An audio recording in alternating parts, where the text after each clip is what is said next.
in the name of Allah, the most gracious, the most merciful. The Battle of Badr was the first major battle in Islam and a turning point that shaped the destiny of the Muslim Ummah. 2 years had passed since the Prophet Muhammad sallallahu alaihi wasallam migrated from Makkah to Medina, and the Muslims were still facing hostility from the Quraysh.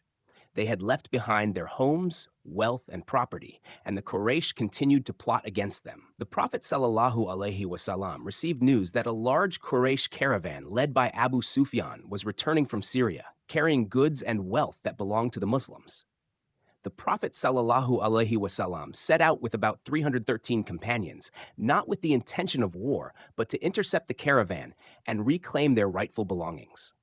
The Muslims were lightly armed, had only a few swords, 70 camels, and 2 horses, while the Quraysh mobilized a fully equipped army of nearly 1,000 men, including their top warriors like Abu Jahl, Utbah ibn Rabi'ah, and Shaybah.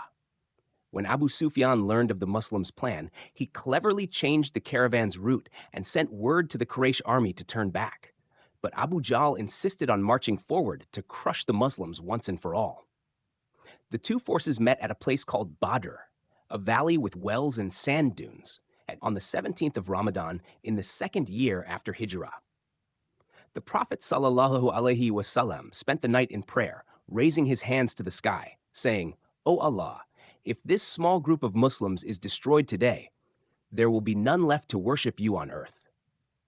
Allah answered his prayers and promised victory. On the day of battle, the Muslims formed their ranks with discipline and courage, even though they were outnumbered 3-1. The Prophet ﷺ motivated his companions, saying, "By Allah, whoever fights today with patience seeking Allah's reward and is killed, Allah will admit him to paradise." The battle began with duels. Ali ibn Abi Talib radiallahu anha, Hamza ibn Abdul Muttalib radiallahu anha, and Ubaidah ibn Harith radiallahu anha stepped forward to face Utbah, Shaybah, and Walid ibn Utbah. Ali and Hamza quickly defeated their opponents, and Ubaidah was wounded, but later became a martyr. This sparked the main battle.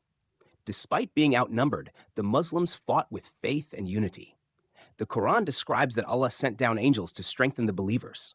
Some companions reported seeing warriors dressed in white striking down enemies. The tide of battle turned in favor of the Muslims, and the Quraysh army began to retreat.